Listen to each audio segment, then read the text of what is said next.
Hi, good afternoon, everyone. This is Rajiv S. Khanna for immigration.com, the law offices of Rajiv S. Khanna, PC. This is our bi-weekly community conference call where everyone is welcome to log in and we try to answer everybody's questions to the best of our ability. As you would have heard from our recording, there are certain preconditions to this call. This is not an attorney-client privileged call. The call is being recorded. It will be made available to everyone. We do our best, but we could be wrong. We are making snap judgments based upon limited information that we have, but we try our best to help you.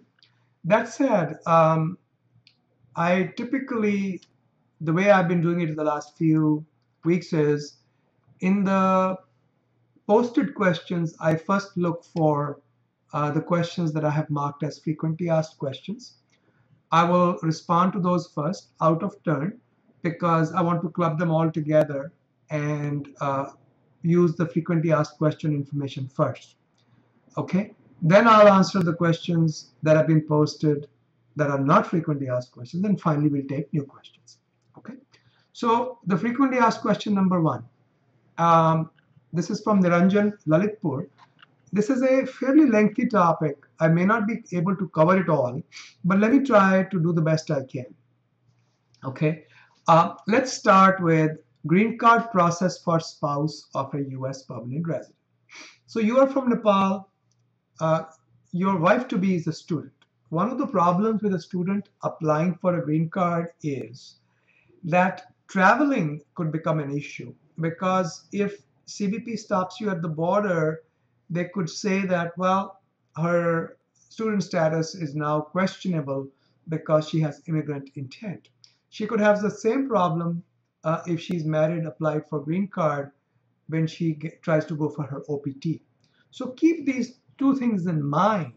So you may want to time the filing of the marriage and the filing of the I-130 after the OPT starts and not travel until the green card is actually in hand.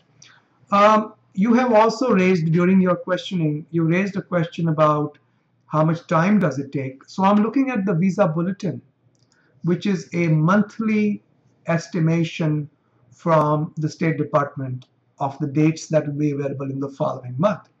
So the one that I have right now, the latest one is for January. If you look at this, I'm highlighting this for you. Spouses and children of permanent residents are F2A category, F2A. An F2A category for Nepal will be under all chargeability areas except those listed. Those listed are China, India, Mexico, Philippines. They could have dates that are different from the rest of the world. Nepal comes under the rest of the world. So you can see that right now they are backed up to 15th April 2013, which means they are backed up less than 2 years. So it is reasonable to expect that the green card should be done within a couple of years, 2.5 years. But these dates can go up and down quite rapidly. Keep that in mind. Now let me see if I can answer the questions that you have. Could you go briefly on the whole process from start to finish? No, that'll take too much time, but I'll give you quick pointers. Typically, Form I-130 is filed. Once that's filed, you get you have to wait until the priority date becomes current. When the priority date becomes current, you file 485. And with the 485, typically you file application for employment authorization for advanced parole to travel. At that point, once you get the advanced parole, you can travel because at that point, her student status is no longer an issue. Okay? So in a nutshell, that's the process. When the time comes, the 485 gets approved. She's got her green card. Number two question, some of the threads on the forum say there is no longer a wait for the spouses of permanent residents. That is incorrect. There is a wait. Number three, some people got green card within 6 months. That can happen only if the priority dates are current. That could have happened. There were times when priority dates become current. If they apply during that time, it could be done. What happens if she applies before her priority date becomes current? I-130 has to be applied before. 485, if it is applied before, will simply be returned and you will lose your fees. You have to file again. If she starts her OPT in May 2015, OPT lasts for 1 year. Would there be enough time to apply for her green card through my petition? And the answer is it doesn't look like it, because it looks like it's a couple of years. If the priority date is not cut, see, you can have her convert to H1. That is the smart thing to do anyway. I think she should do her H1 now, because H1 is also immune from the problem of having a green card pending. So, F1 has a problem, she can't travel, but H1 will not have that problem. I would suggest in this April, apply for her H1. Okay. That way you're good for 3 years, and you can apply for her I-130 right away.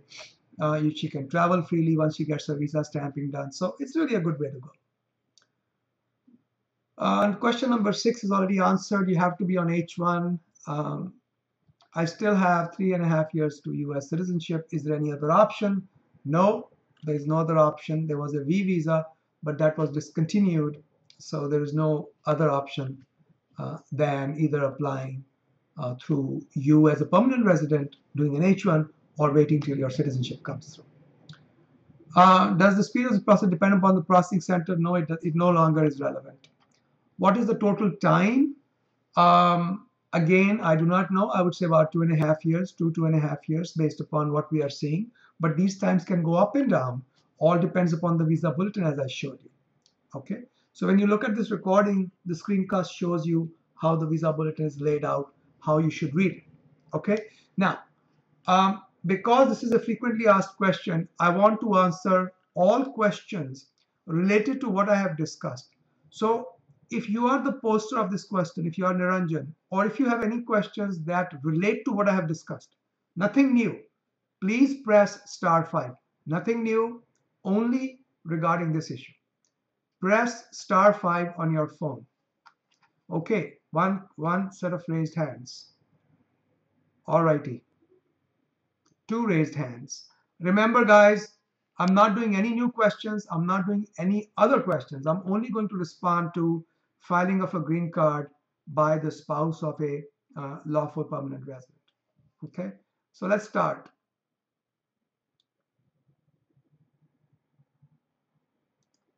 California, go ahead, please. California. Hi, Rajiv. This is Niranjan. So, like you mentioned, that it might be a problem for her to, when on the traveling issue, but doesn't if she's under OPT and if she has a valid F1 visa and then a job offer letter, she shouldn't have any problem coming back, right? Even if, or how does that work? See, my concern is if she is married and has applied for a green card, the CBP officer at the airport, if they find out, they could raise the objection that continued use of a student visa may not be appropriate any longer because she has exhibited immigrant intention. So they could turn her back at the airport. That's what I fear. Do I know of any cases, positive or negative, like this? The answer is no. But I suspect that CBP can take that position. So, the best option for us right now would be to first apply for OPT, and once you get her OPT, and then apply for I-30, right? No, I-130? No. I think the right thing to do is, here's the action items. April is coming around, apply for her H1. In the meantime, also apply for OPT. Once OPT is approved, get married, apply for I-130. If she gets picked up in the lottery, great. If she does not, wait for the I-130, wait for the priority date to become current. Don't travel until she actually receives her green card. In the meantime, she can start her OPT once the OPT is approved. So you are applying for H1 and OPT, both of them. If the H1 is approved and she gets picked up, you can travel with the H1 visa, no problem. Okay. All right. Sounds good. Thank you. You're welcome. Good luck. All right. Okay. Let's see. There was another question about this issue. Let's see. Minnesota, you have a question about green card for spouse? Minnesota, area code 651. You have your hand up? Okay, I'm putting it down. Maybe a mistake. All right, let's go on to the next frequently asked question. This is another very commonly encountered problem where somebody is here on an H visa or an L visa or a green card, and their parents are in India or Pakistan or UK or somewhere else, and the child is the only support for the parents, but the parents are not eligible for any visa to come to USA. We have actually on immigration.com, our website, if you go to our cases, earlier decided cases, you would see some mention on the in our past cases that we've done cases like this before, which doesn't mean that they will always be successful, but really the law permits for a tourist visa and a continued extension of a tourist visa if USCIS and the State Department consider it to be an acceptable reason for a parent to live in USA on an extended basis. So if your brother is in UK, they've tried to go to UK, they've not been able to procure a visa to UK, you are in USA, you are a green card holder, of course you can't apply for them until you become a US citizen. I think it would be a good idea to apply for a tourist visa and make it clear that they want to come and stay here long term as far as the law allows them to. I'm answering Syed's question, Syed Dallas. Once again, I think it'll be a good idea to try that. Is it going to work? I do not know. Is it worth trying? Yes. Does the law permit a B1, B2 in these circumstances? The answer is yes, it does. You can actually disclose to the consulate that we are going to USA and we intend to live there, stay there as long as the law permits us to, because our son is in USA. Give it a shot. I mean, that's definitely allowed by law. Ultimately, tourist visas are a discretion of the consulate. There isn't much we can do about that. Now, Syed, if you are here, or if anybody has a question only related to this parent of a green card holder situation, please press *5. *5. No new questions, only questions related to this issue. *5. Okay, nobody has a question on this. Let me go on to the next frequently asked question. Once I've done the frequently asked questions, I will go back and start in order to the rest of the questions. This is another interesting question from Ramesh Shaw, who says, I want to use Obama's immigration action to apply for adjustment of status and EAD. The thing is, I've got my L2 visa, I have an approved I-140, but my priority date is not current. So I have to leave USA because my husband's L1A is coming to an end. So once Obama's immigration action plan kicks in, can I apply for 485 and EAD? Yes, you can. Couple of things. You will have to be in USA on a legal status, probably H1. So if you are outside USA, don't stop trying to get an H1. Because, you see, you can't enter USA on a tourist visa. Let's take it a step back. Let's say Obama implements his plan. It gets implemented a few months down the line. We have actually guidelines on what to do in these cases. What will happen is, most likely, that you will have to be in the United States. That is something that has always been the case for adjustment of status cases. You'll have to be in the USA in legal status to apply for adjustment of status. You can't do it from outside USA. Can you enter using something like a tourist visa? And the answer is probably not, because it is probably an unacceptable use of a tourist visa to come in with an intention to adjust status. So H1, L1 are the best options. So somewhere along the line, you probably need an H1 if Obama action kicks in and you want to apply for AOS. Okay? Anybody has any questions on this issue, on Obama's immigration action plan, what I just discussed? Press *5 on your telephone. *5. Okay. No questions? One. All right. Let's get to that. Minnesota, go ahead, please. Minnesota. This is the second time you raised your hand. Are you having trouble hearing me or being heard? Not sure what's going on here. You can call our office 703-908-4800 extension. Well, my extension is muted right now. Just call 703-908-4800, dial 0 and tell the reception what the problem is, because I can't hear you. Okay, let me go on to see if there's any other frequently asked questions. There are no other frequently asked questions. Make sure. Yes. Let's go back to all the questions that have been posted and go over them in the order that they were posted. Now, when I'm answering the rest of the questions, I'll go over all the questions first, and then we'll deal with all the answers to follow-up questions on the posted issues. Okay. Shikha Batra. She is going to apply for H-1B on 1st April, and then she has to travel. That means your change of status is abandoned. That means once you come back using your H4 again, you'll have to apply for change of status. Is it full fees again? I don't think it's full fees. I'm pretty sure it's less than full fees. But Shikha, I do not deal with the filing fees issues. The team takes care of those things. I don't know exactly what it will cost. Okay.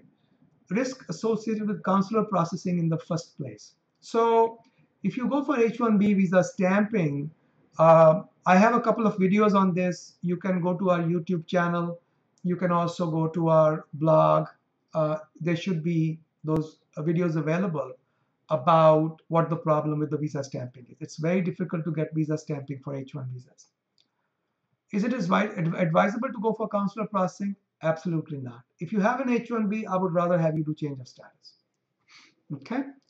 Next question. And that's Chaitanya, I believe. I'm on H-1B, started my green card process under EB3. Children are 18 and 15. So is there any chance for the 18-year-old to get the green card? The answer is not yet. There is no such law. However, if Obama's immigration action kicks in, and it should, then I think the children are protected. Because once we file their 485, the Child Status Protection Act would protect them as long as the 485 is pending. So eventually they should be able to get their green card even though they are over 21. That's an interesting consequence that I can see of CSPA. I haven't looked at this, but I think CSPA will protect you. That'll be a very good thing for you. So let's wait and see how that plays out. But there certainly appears to be a ray of hope for somebody who is in that situation. Rash 003, which is Preeti, working on L2 EAD for employer A. In 2014, you got your H1 approved, but you went to India and came back again after October 1st on L2. Well, this is a very tricky question to answer. Are you subject to the cap or not? USCIS has some very strange ideas. I would say be aggressive and shoot for not being subject to the cap. USCIS may disagree with me, and I can explain that to you in very quick one sentence. What they say is somebody whose H1 is revoked before October 1st, even though the H1 was approved, we don't consider them to be exempt from the cap. Somebody who's outside USA got their H1 approved but never applied for a visa, we don't consider them to be exempt from a cap. In your case, you were outside USA October 1st, you never applied for a visa, you came back on L2. Can you consider to be exempt? Well, I would argue you are, because October 1st came and left, your H1 was not revoked, so you should be considered to be exempt from the cap, but USCIS could take the position you were outside USA, you should apply for a visa, we consider you to be subject to cap. Tricky issue. I think USCIS's interpretation is completely wrong, but they are in the driver's seat. We are merely there as passengers, and sometimes we can argue the case. Unless we take them to court over something like this, we are pretty much stuck with their ruling. Again, you have a question about, so what I would suggest is apply for the CAP case in April. If you are not picked up, apply for H1 again, claiming that you're exempt from H1 quota. That's what I would do. The processing fees, again, is not my field. I don't keep track of the processing fees. Our team does, thank God for that. My head is bad with numbers. Jerka says, her sister came to USA 6 months ago on H4 visa. She applied for a change of status to F1. Now, can she apply for H1B while the F1 is still being processed? And the answer is sure. Why not? The only problem is, how does it work out? She's on H4. Change of status to F1 is pending. Then she applies for change of status to H1. What if H1 gets approved, but the F1 gets approved after that? Well, I would argue that's okay, because H1 will kick in only on October 1st. So anything she got before that, which is an F1, should not be a problem. Double check this with the USCIS. Make a note of the date and time and who you spoke with and what they told you. I think it should be okay. But certainly, there is no law that prevents us from applying for an H1 while the F1 is pending. Whether you want to withdraw the F1 or not, that's a choice you've got to make somewhere along the line. Have a talk with their lawyers. They'll have to decide what the final points are going to be. But legally, there is no issue. Okay. Nick001, company filed for 485 for me and my wife. We haven't registered our marriage. Guys, first of all, we don't care if the marriage was registered or not. This comes up quite frequently. I want you to understand something. Under the law, almost all marriages are recognized by the United States if they are legal in the place they were performed. Okay. In India, I happen to know because I used to many years ago, 3 decades ago, I used to practice in India. And I remember under Hindu Marriages Act, there's really no provision for registration. Okay. If it's a religious ceremony, there's no registration. If you go through court ceremony, there's a registration. So just because you haven't registered the marriage doesn't mean it's not a valid marriage. You provided marriage affidavits for both parents. You got an RFE asking for a memorandum of marriage. I have no idea what a memorandum of marriage means. If you are only thing I can understand is if you are a Muslim, they could ask for something like a nikah nama or the contract of marriage. But if you are a Hindu and you haven't said which religion you are, there is no memorandum of marriage. That should be made clear. Your lawyer should communicate with the USCIS. I have no idea what they're asking for. There is no such thing as a memorandum of marriage in any marriage other than a Muslim marriage that I can think of. Okay. Next question, Immigration Help 2014. I'm an Indian national married to an LPR 1 year back.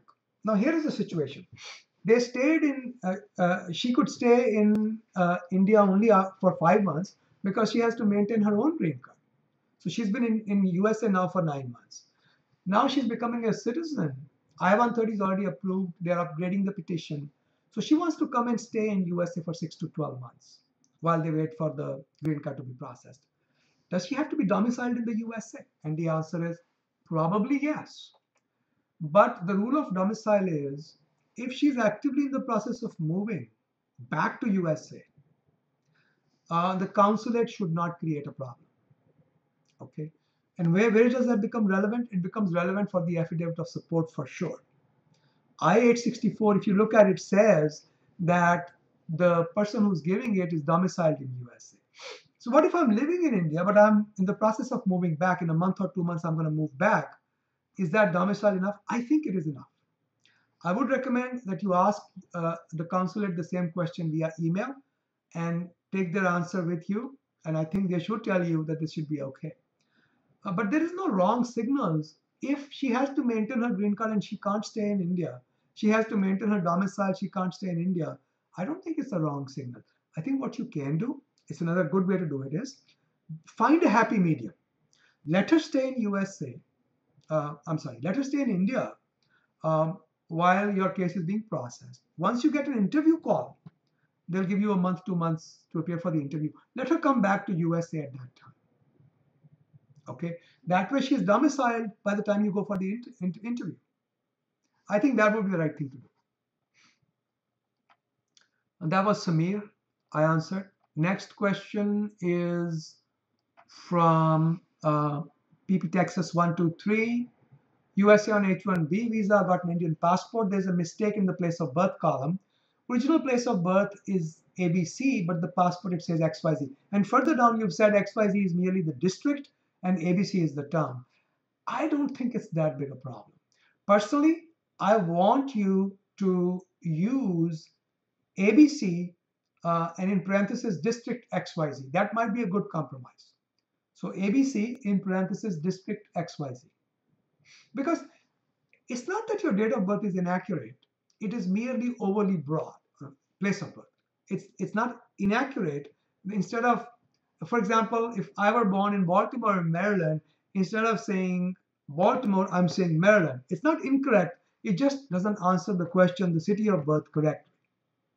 Okay, if the question is place of birth, Maryland is just as correct as Baltimore. But if it says city of birth, then giving the district is inaccurate, it's overly broad. So I would cover it both ways. That's probably a good compromise. But how do you get it corrected in your passport? I have no idea. I don't practice Indian law anymore. I have no clue. Okay. So then your second question was, my employer is not getting any approvals. What's going on? I have no idea. Okay. I cannot comment because I don't know what's going on with the employer. You said it's a big company. I really don't know what's going on. Shweta, Shweta, thank you for your feedback. We appreciate it. What documents are needed for filing H4 in case of a court marriage? See, court marriage is easy. As I said, under Hindu Marriages Act, you have no proof, but court marriage, you actually get some kind of a document from the court. I don't know exactly what it looks like, but you get a document that says you're married legally. So that is definitely a good way to go. Okay. You are doing a registered marriage, you're going to get only a few people, small gathering. I think that's very good. I don't see any problem with that. Social wedding later in the year, that's fine. If they ask for a wedding album, what the heck? There is no requirement of a wedding album.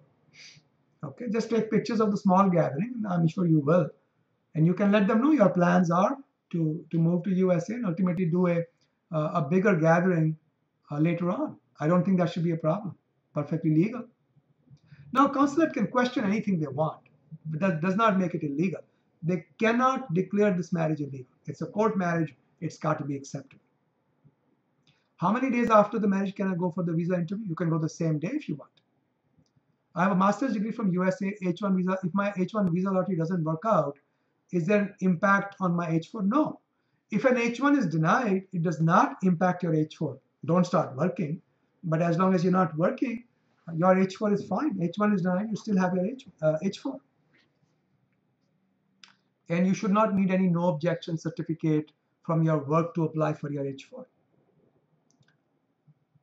Okay, next question from Dakshani.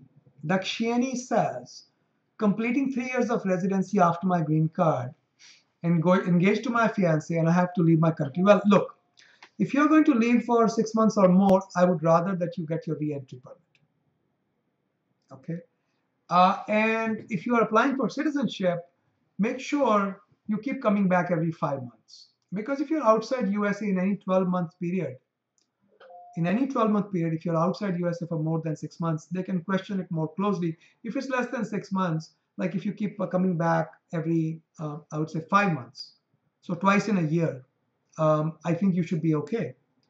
Or if you come once 5 months and stay here for 2 months and then go back again, I think you should be okay. This plan should work. But the problem is you should not abandon your permanent residence in USA, and you should get re-entry permit. You can have trouble. You can have trouble because they can say, hey, if you took a job in India, then you really have abandoned your permanent residence in USA. But I mean, that's something you could have to deal with during naturalization. I don't have a very good answer for you, but out of all the choices, the ones that make the most sense, they may not be the perfect choices. The ones that make the most sense is planning to apply for re-entry permit, staying outside for less than 6 months in every 12-month period, and keeping as many ties open with USA as you possibly can. That shows that you do intend to come back to USA. Okay, I think you'll be fine. Legally, that is all that is required. Everything else is a matter of evidence and argument. Okay. Next question is, so P1S has a choice of applying for cap exempt and non-cap exempt. Can I apply for both at the same time? Absolutely. No problem at all. Which one is preferable if both get approved? I will definitely take the one that is cap, that is the cap H1, because that is the one that is more difficult to get. Okay, so but again, you know, there are some issues in H1 jurisprudence that have never been settled. So what if I get both, and after October 1st I decide to take the cap exempt H1? Would I still be subject to the cap because I already have a cap approval? I don't know the answer to that question. But if the two jobs are equally acceptable, I would take the job that is the quota job. Okay. Next question is Geo2008. Happy New Year to you too, sir or ma'am. I'm on H1B. Recently received my EAD AP combo card. If you travel outside USA on advance parole, under Cronin Memorandum, C-R-O-N-I-N, Cronin Memorandum, you are still considered to be on H1 even though you entered USA using your advance parole. So you can do one of the two things. You can either just enter it using advance parole, or if you are more of an adventure-seeking person, you can go apply for a visa, and the visa gets denied. You can come back on advance parole. My problem is if you apply for a visa and they deny it, they often send the H-1B back for revocation. So that's why normally I don't tell our clients at least to apply for a visa when they have an advance parole. Just come back on advance parole. You are still on H1 if you're working for the same employer. Read the Cronin Memorandum. C as in Charlie, R-O, N as in Nancy, I, N as in Nancy. Cronin. Okay. It's an old memo, couple of decades old, but it's still good law. So here is a question about a green card holder taking health treatment in India. Their green card expires in February this year. Reentry permit expires January. Okay.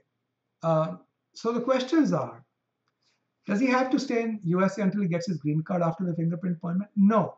What he can do is he can go to the local USCIS office and ask them to stamp the passport because their green card renewal is pending. Stamp the passport, and that passport stamp will be as good as having a green card. What is that passport stamp? It typically says processed for I-551. I-551 is the green card form, the green card itself. Processed for I-551, temporary proof of permanent residence. That's as good as a green card. Okay, and you can ship the green card to them, or you can take the green card to them. How long will it take? Look, USCIS is trying to approve, deny, deal with all applications within 6 months. I don't know if they are abiding by that time, but that's what it should be. Next question, Vinayak 81, EB1 pending case. Okay, so they're trying to see why is the case being delayed.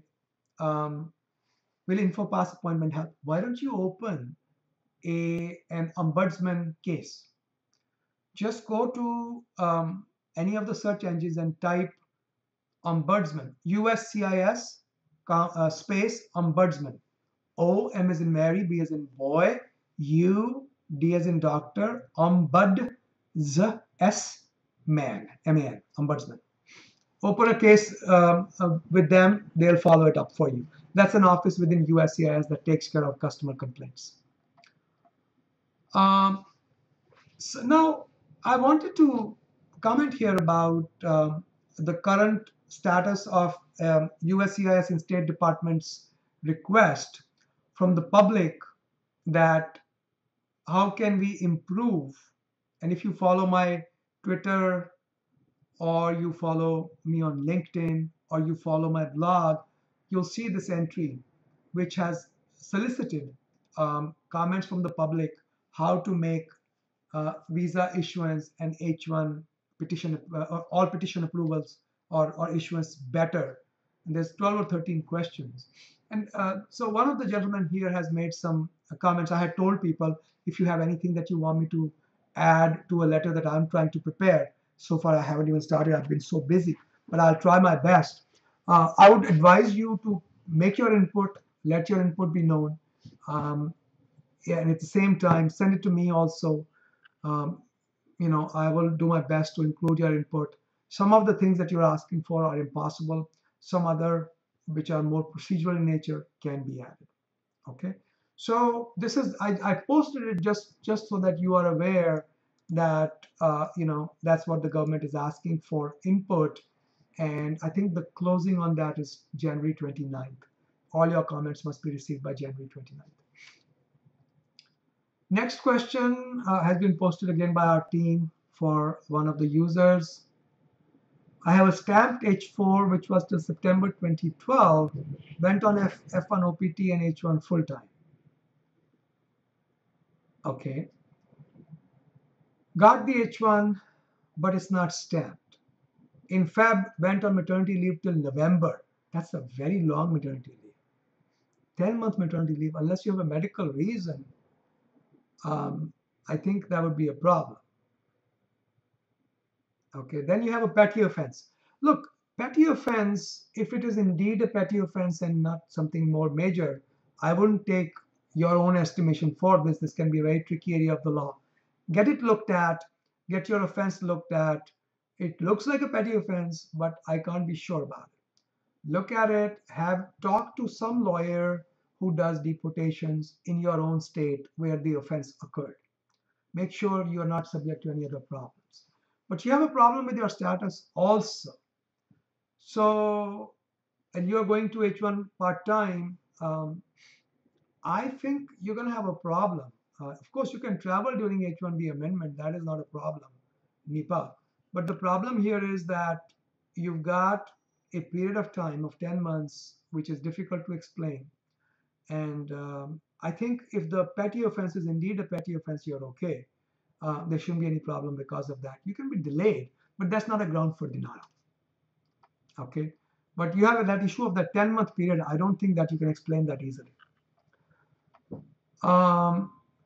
Nikita wants to know, the last question for the day is, my employer is not returning my H1B documents. Look, if it's your certificates, etc., that's your personal property. You can file a police complaint against that. But the approval notice, unfortunately, is not required to be given to you. A copy of the LCA is required to be given to you. If they don't give it to you, you can file a complaint with the Department of Labor. But you are not entitled to your H1 approval notice, unfortunately. But that should not be a problem.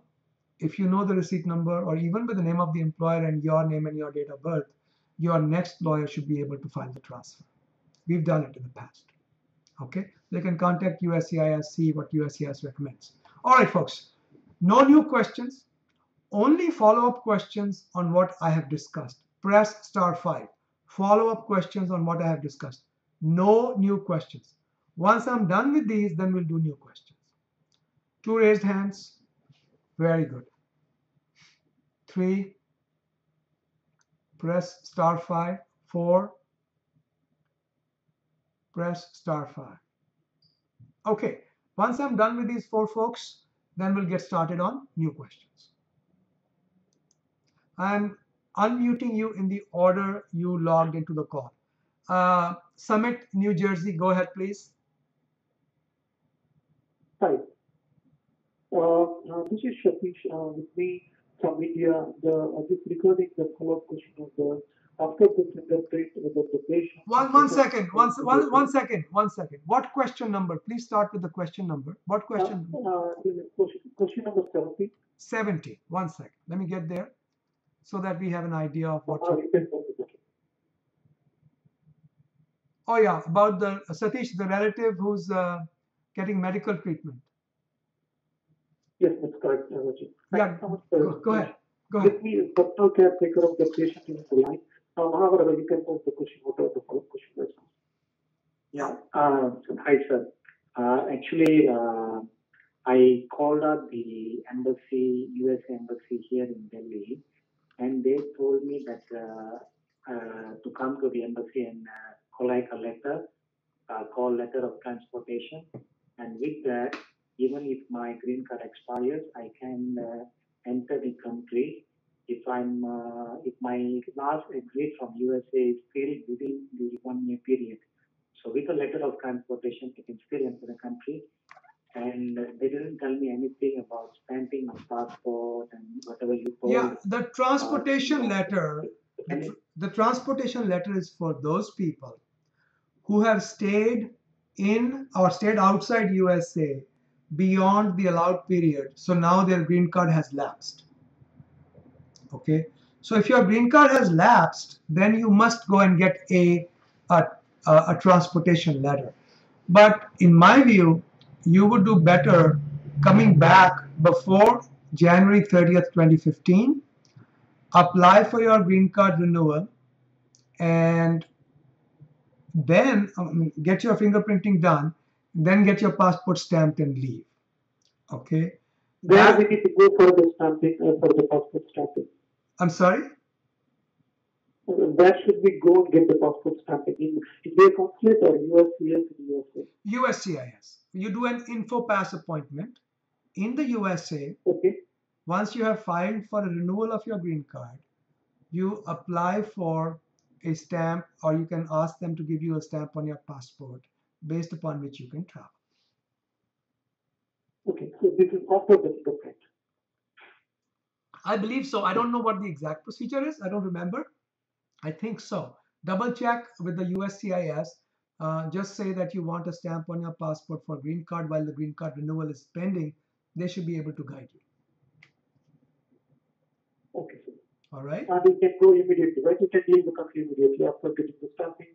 You can go whenever he gets the green card, then you can use that. Is that correct? That is correct. I would also recommend, once the green card is approved, to also apply for re-entry permit again. Oh, okay. I got it. All right. Any further questions?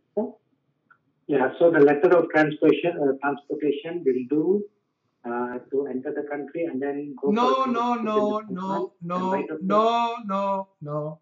You need letter of transportation only if you enter USA after January 30th. Because your re-entry permit is good till January 30th. If you enter USA before January 30th, you do not need a transportation letter. If it is after January 30th, then we need the transportation. Yes, then it becomes complicated. Okay. All right. Okay. Good luck. Okay. Thank you, sir. Thank you. You're welcome. All right, let's go to the next one. This is also New Jersey, Jersey City, New Jersey. Go ahead, please.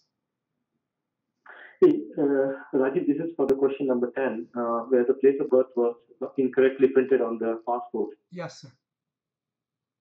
Yeah. So my place of birth is mentioned as district instead of the town. Now the district has been bifurcated into two more districts. So my concern is, and my parents are not there, first of all, so I cannot get an affidavit from my parents for my place of birth and the date of birth.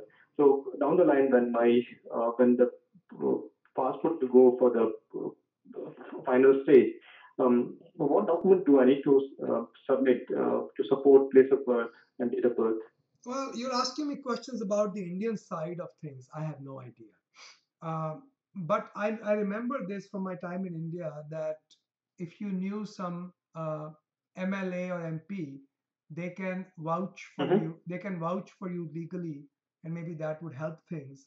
As far as the affidavit of birth is concerned, if your parents are not there anymore, any family member who knows of your date of birth and place of birth can give you that affidavit. It does not have to be your parents. Even friend of the family can give it to you. Okay, but what documents USCIS will recognize as a formal document as a proof of birth and date? They will need two things. They will need a letter from the municipal corporation of the state, the city you were born in, saying that there is no record of your birth. Okay. They often, it's called sometimes non-availability certificate, but really it's just a letter. It can be even a small form. There is no particular format for it. Basically something official from the city where you were born saying there is no record of your birth. Okay. Once you have that, then you supplement it with 2 affidavits from people who were alive when you were born, stating that they know what your date of birth and what your place of birth is. Okay, but the problem is my place of birth in the passport is mentioned as district. So if I get a letter from the municipality, they will mention only for the town. I don't care what your passport says. Okay, I only care what the truth is. The truth is, this is the town you were born in. The truth is, the place XYZ is simply the district in which the town is one of the towns. So I don't have any problem with that. But I do not believe that this is a good way to go. I think one good way, if I was your lawyer, I would have said, all right, let's do this. Let's say city ABC in brackets district XYZ. That covers both things. Okay. Okay. So I don't think you have a choice. You should definitely use ABC in future, but use ABC in parentheses district XYZ. Yeah, but what happens, right? Whenever we file for H1 extension, I try to mention the town and the district, but they said, okay, it has to match with whatever you have in the passport. Well, I think in my mind that is almost legal malpractice. That's my view of it. Some lawyer should pay attention to it, not just a paralegal. You should talk to a lawyer in the company who represents your employer and tell them what should you do. And in my view, they should give you exactly the same advice that I'm giving. Always tell the truth. Okay. And the best representation of the truth for you is town, in parentheses, district. Okay. Anything else? Okay. Yeah, no, that's all. And the second thing you already answered, right, that my firm is not getting approved. And I don't know. I have no comments about that because I don't know what's going on. Okay. Okay. No worries. Thank you. Good luck.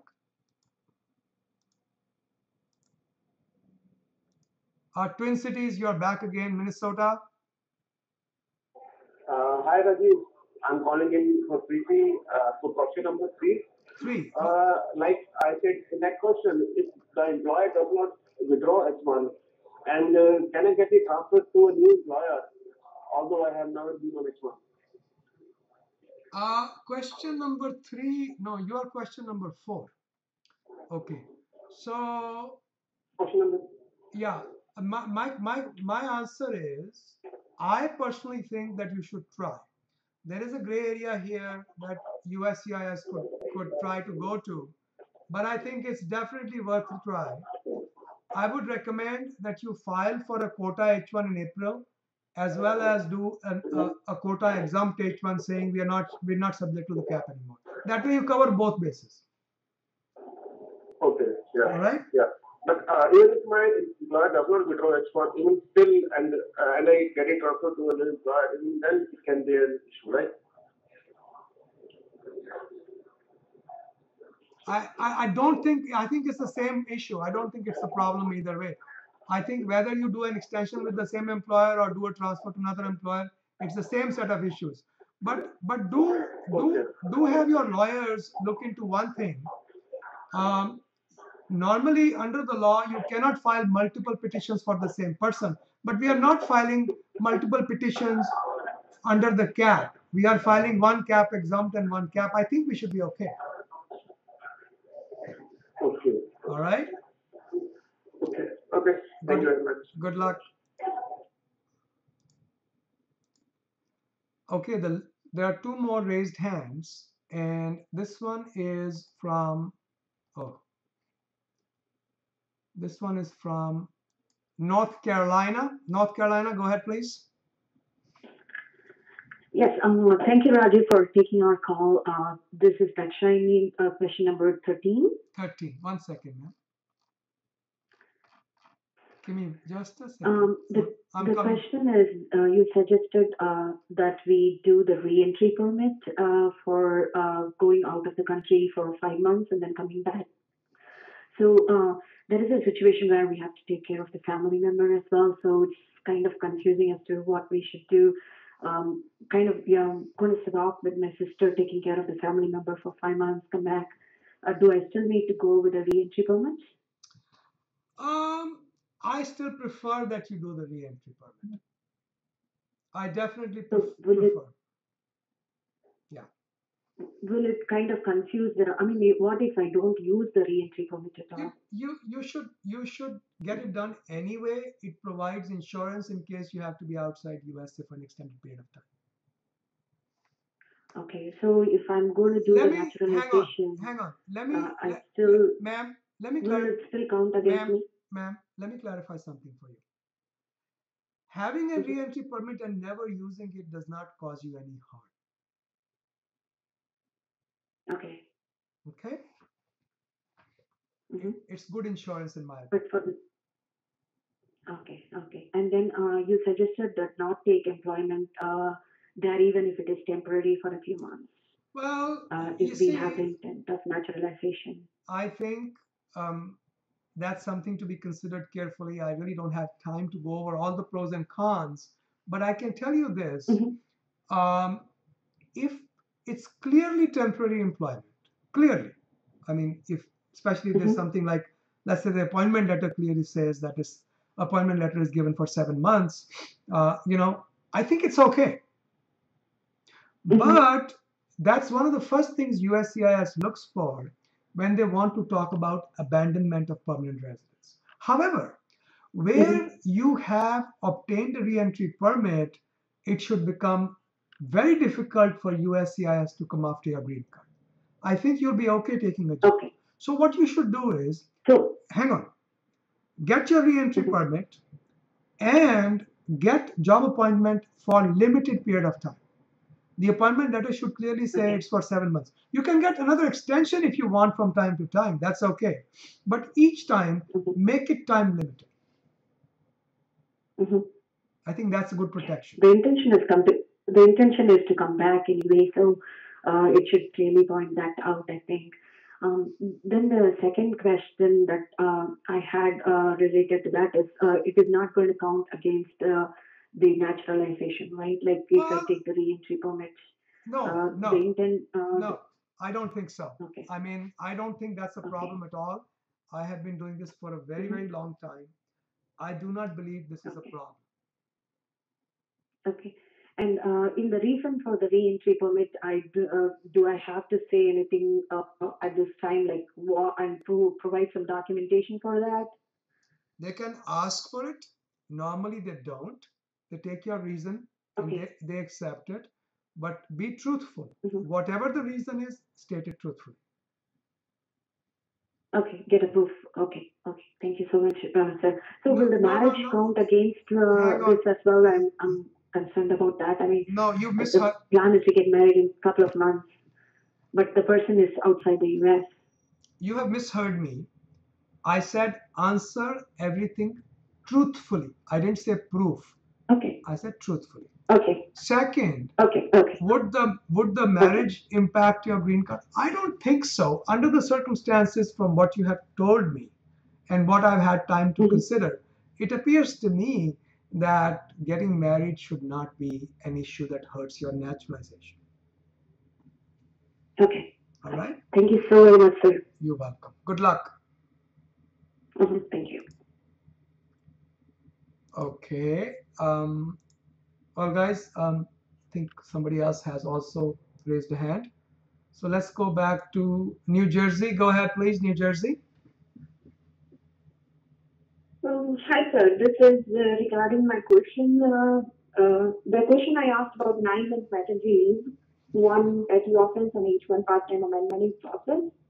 I have the question that I will have to go to India next month, February, early next month, and my amendment is in process. So the question is, if my amendment, and if I don't get approval of H1 part-time what do you suggest? Like, what is your advice? Is it advisable to go for the stamping before I get the approval with the 9 month maternity leave and the petty offense and all this? What are my chances to get the H1B stamping done before I get the H1 part-time amendment approval? I think I don't have much of an opinion on whether you should go before amendment or after amendment. I prefer, I think, that you go after the amendment. I think you have a problem, which is if it comes up, it's quite difficult to surmount. The problem is of that 9 or 10 months period where you did not work, because maternity leave for 10 months without a medical necessity is unreasonable in my opinion. Okay? Right. So I think you're going to have a problem with that, but all I can do is make guesses. If you are lucky, this issue may not be something that comes up at all, but I really can't predict. It's not looking good. Because of that time, it's not looking good. As it is, getting H1 visa stamping is difficult. On top of that, you've got these issues in the background. It doesn't look like a very, very good case for me. Okay. So I don't have anything from my doctor or any other letter other than my employer who is going to give me the maternity leave letter, that there was employer like understanding that I wanted to stay with the baby. Yeah, but or something understanding does not help you maintain status. If that were so, every H1 employee in between projects could sit at home and have an understanding. Government is not going to accept that. Okay? Understanding is not going to help you much. Maybe I'm being overly pessimistic. I'll give you that. But I have seen too many things go wrong. In my view, this is a very poor case for H1 stamping. Let me ask you one question. Are you working in-house or are you working at a client site? I'm sorry, am I working in-house or? At a client site. At site. This is the full-time. I was working with the same employer full-time. Then I went for the maternity leave, and now the same employer is filing my part-time, and I am going there for like. Well, that makes things a little better. Okay, because normally people who are working directly for an employer in-house, they have an easier time getting an H1 visa stamping. Okay, so that does change things. What I would recommend is to improve your chances of getting H1 visa stamp. Just be very careful. Don't say anything which is not true. Be very forthcoming. Be very truthful. No games. Be honest. Interesting thing is, just because you were not working for 10 months is not ground for denial of a visa stamp. But if you lie about it, or if you try to conceal certain things, consulate can bar you from entering USA forever. Right. If you are truthful, I don't think we have much to lose. Okay. All right. Okay. So the last question, like, should I go on H4 visa for the stamping, or like my husband is on H1 visa, so I can convert on H4 while I'm in India, while I'm waiting for the amendment approval, and I can go for H4 visa approval, stamping. Do you think like that will be easy and I can get the H4 stamping? Definitely easier. When you come back, you'll have to apply for H1 again, but that's fine. I would rather have you do the H4 than the H1. Oh, I have to apply for the H1 again?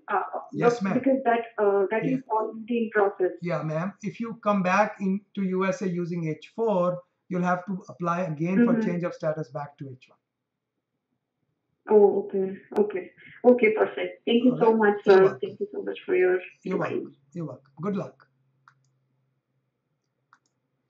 Okay, last question that I'm answering from old questions. Then we'll start on the new questions.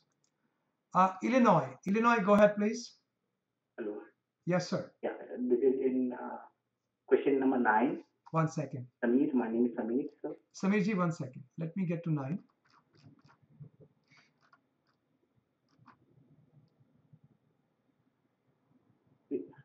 Yeah, so she's getting citizenship. Should she stay in India? Yeah. Should she stay? I got it. Yeah. Yeah, we had applied for upgrading our petition from F2 Yeah, to you don't have to. IR1. You don't have to repeat. Both You don't have to repeat, sir. You don't have to repeat what you've already written down. I know what you've written down. Tell me what your question is. My question to you is that can you open a service request or an InfoPass request to with NVC if they don't respond within like 45 days or 50 days? If they go over the usual time, definitely you can open a service request. No problem at all. Or does it have to be done through an attorney? Oh no, not at all. You can do it yourself. Your wife will have to do it because she's the petitioner. Is that the same thing as an InfoPass request, sir? No, InfoPass is different. InfoPass is for personal visit to the local USCIS. Okay, can you briefly tell me the steps about the? I cannot. We don't have enough time to go over all the permutation combinations, but I can tell you very briefly. If you are doing anything on the phone, it will be a service request. If somebody wants to visit USCIS personally, they are in USA, they will use InfoPass. Okay, sir. Thank you. All right, and just Google USCIS InfoPass. You'll get all the information you need. Okay, sir. Thank you. Good luck. By the way, I'm not plugging Google. Whatever search engine you want is fine. All right, guys. Any questions? New, old, *5. Any questions? New, old. 1, 2. Wow. Surprising. All right. Just 2 questions. Good. Let's deal with them. Again, I'm going in the order you people logged in. All right, my friends. Let's see. California. Campbell, California. Both are from California. Campbell, California. Go ahead, please. Sir. Hi, Rajiv. Can you hear me? Yes, I can. Okay, so question is, I have a stamp on my passport, H1B stamp, which is valid until Feb 1, 2015. And I may need to travel internationally to a South American country, assume it's Brazil, in Jan or Feb of this year. Now, my H1B petition, which was filed about a year ago, is approved until Jan 2017. So is it advisable to get a visa stamp by going to a country like Canada or some other country where typically people go before I go to Brazil, because I have no idea of, how stamping works out over there. And what happens if my H1B visa is not approved in whatever consulate I go to? For example, if I go to Canada and my H1B visa is not approved, can I come back to the US within 30 days from Canada since I have a petition approved until Jan 2017? Okay, let me try to dissect the questions one by one. First of all, remember, you can enter USA even 1 day before the visa expiration. And when you enter USA, make sure you show CBP your approval notice till 2017, and make sure they note 2017 as the date of expiration so that your I-94 should be good till 2017. Okay? Number 1. So you can enter even 1 day before expiration. Number 2, is it advisable to go to a third country or even Brazil? The answer is that depends. It's certainly a hassle to go for visa stamping. I don't know how strong your case is, but if your case is a good case for visa stamping and you have the time to spend a few weeks waiting around if the consulate puts you in administrative processing, I think it's a good idea to have a visa good till 2017. But if you're coming back before the expiration and not traveling for a while, it's okay not to get it extended either. And the last issue is, can I come back if my visa is denied? The answer is no. What you are referring to is called automatic visa revalidation, AVR.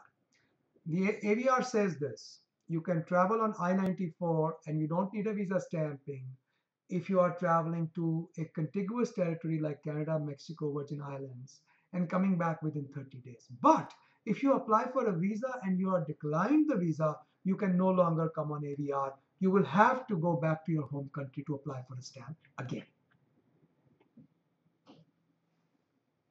Okay? I see. Okay. Okay. So in my situation, I cannot come back once the visa application is denied at the consulate. That is correct. Okay. Okay. All right. Good luck. Okay. I do have a follow-up question. If you may have 2-3 minutes more. I have a couple of people waiting now, but that's okay. I think we can take a minute extra. Go ahead.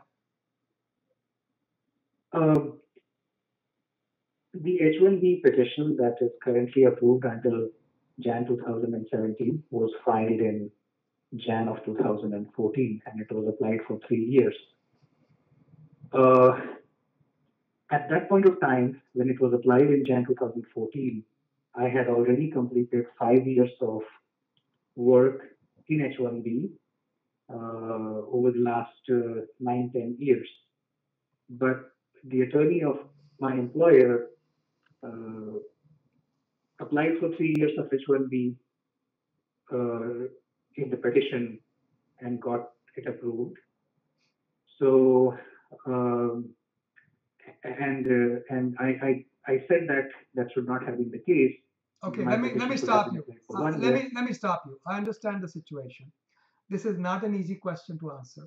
I will wrap it up in 1 minute for you, but I won't be able to take any follow-ups from you after that because I've got to deal with a couple of other issues also. Okay, one more person is waiting at least. There was a third person waiting who hung up. All right. First of all, if USCIS makes an error and gives you more time than is coming to you, you should plan on not taking advantage of it.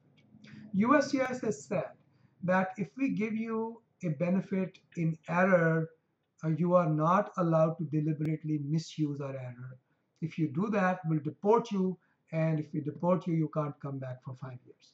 Now, will they actually do it? I don't think so. Should you tempt the fates? I don't think so either.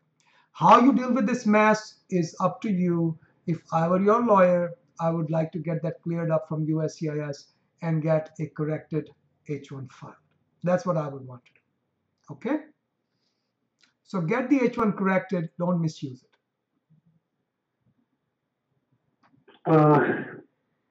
Okay, sir. That's fine.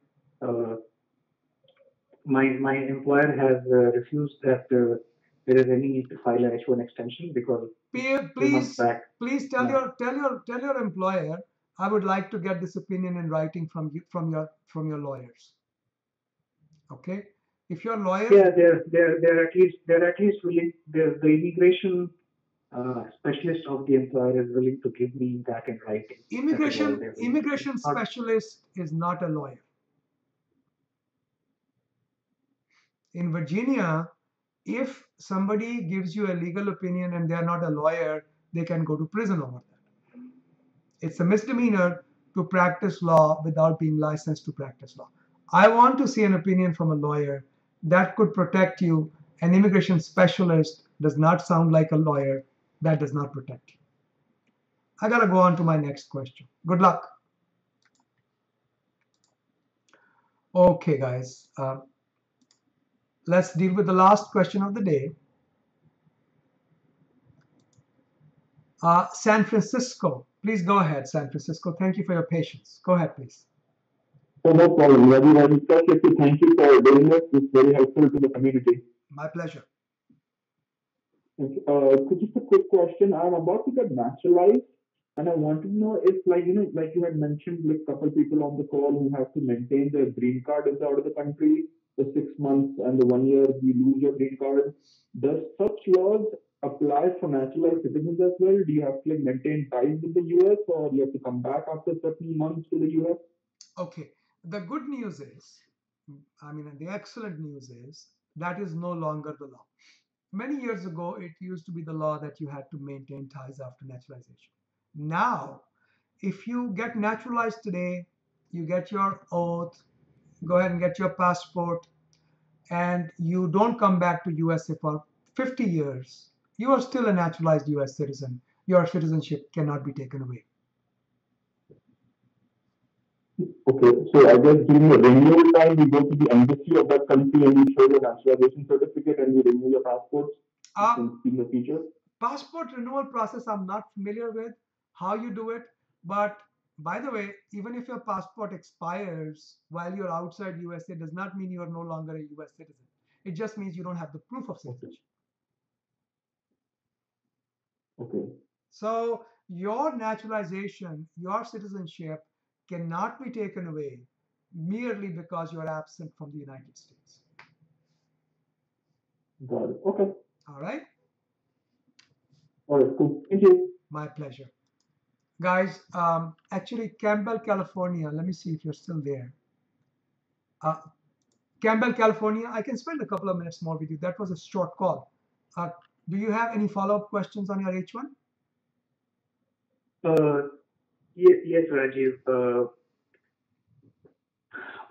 Well, I have been going through the attorney and the immigration specialist of my employer regarding the need to file an extension given my situation that I got 3 years of H1B extension, even though I had 5 years completed of H1B.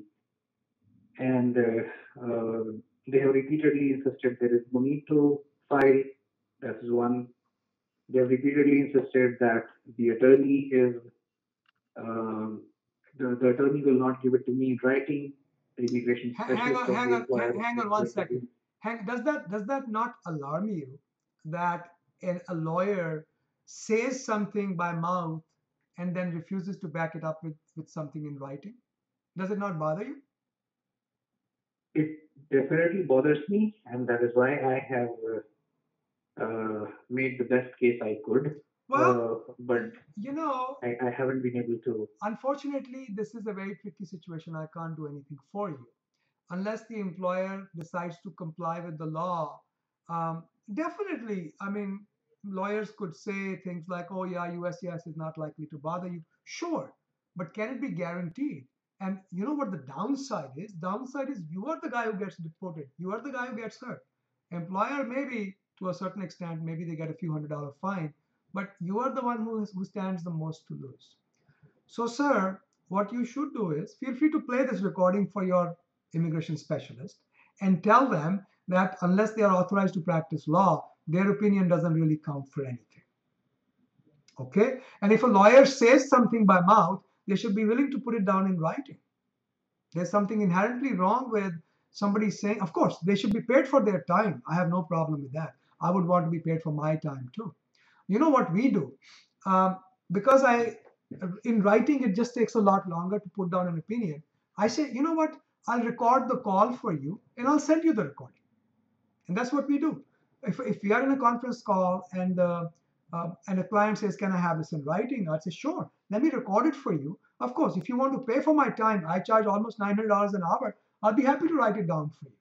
But I can record it and you can use the recording to protect yourself and protect whomever you want.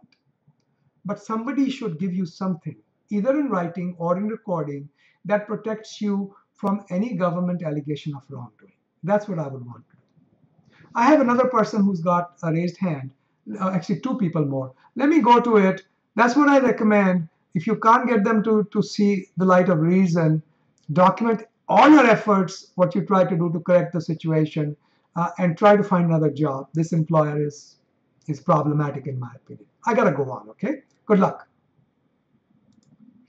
Okay, you have 2 more raised hands, guys. Let's try to do it all at one time because that way we have a control of how much time I have, how much time I can spend. No problem. I'll do it this time, but let's keep this as a good discipline for future. Again, in the order that you logged in, Georgia. Go ahead, please. Georgia. Hi, Rajiv. Just wanted to talk to you about one question I have. Can old 140 been filed 7-8 years back, and the question is, can I able to file the new G28 for the 140 has been filed 6-7 years back? What you're talking about is 485. What you're saying is, can I file a 485 on that I-140, right? No. Like my case, like 140 is approved, 485 is pending, but I have a question. Can I able to file G28 for 140? Are you a lawyer? No, I'm not a lawyer. Okay, hang on. Just bear with me.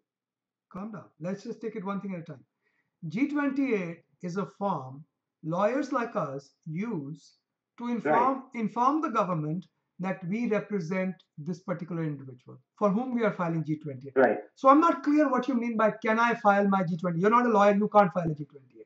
What do you mean? Can you explain? No, like my 140 has been filed 7 years back, and that the lawyer which filed my 140 7 years back is no more in the business. Okay. My question is like whether I can able to change my 140 to a different lawyer. Okay, hang on one second. Let's get a couple of things straight. First of all, is that I-140 approved? Yes. If the I-140 is approved, all that is pending is the 485. 485 is your application. Right. It is your application. You can change lawyers as many times as you like. Right. So it's no problem. Some other lawyer can step in and take over the adjustment of status. No problem at all. So I can able to file for G28 for the 140 as well? No, the I-140 is the application. First of all, it's been approved. There's nothing to file there. I-140. Yeah, but the reason I'm asking you is because that 140, some people are also getting some queries or something like that on 140. And then when they send a query to the person and to the attorney, that attorney is not available, then it's a problem. So that's the reason I wanted to ask you. Is there any way that I can able to file G28 for that 140? That is a much more complicated situation. It is a situation that will take me a good 45 minutes to explain. What I want you to do is, I want you to send me an email. And if you are okay with it, let's do a Skype call. I want to record the call because this is an issue that does come up. I actually may have some recordings on this already. But this is a much more complicated issue. And if you don't want to do a public call, you can pay for my time and do a personal consultation. But this is not an issue I can explain easily. Let me tell you in 2 lines what the problem is. The problem is USCIS considers I-140 to be the employer's application, not the employee's application. So the lawyer, if there's a change of lawyers, it should come from the employer, not from the employee. But we have been filing responses to preserve the rights of our clients in litigation because courts have said I-140 can be litigated. Many courts have said that can be litigated even by the employee. So in a nutshell, difficult, complicated situation, but you should protect your rights. Make sure you talk to a lawyer who knows what the issues are and let them take it over for you. Okay? I can't deal with it in this time because it's a very complicated issue. Okay. Good luck. But certainly it is something that should be addressed, that should be planned for, and with a little bit of luck, you should be okay. All right? Okay. Good luck. Okay. Okay, guys, last question of the day. I'm not doing any more after that. I'm just tired of talking. So, Florida, go ahead, please. Hello, Rajiv. And thanks for picking up my call. Am I audible to you? Oh, yes, I can hear you fine. Thank you. Okay. All right. I have 2 questions. One is the category of the green card, which is EB1, 2, and 3, is decided at what level? It's on a PERM level or it's the 140 level? 2 and 3 are decided at the PERM level. 1 is decided at the I-140 level because there is no PERM there. National interest waiver, which is category 2, is also decided at the I-140 level because there's no PERM. So most EB2, EB3, most EB2s, all EB3s are decided at the PERM level. EB2 NIW and all EB1s are decided at I-140 level.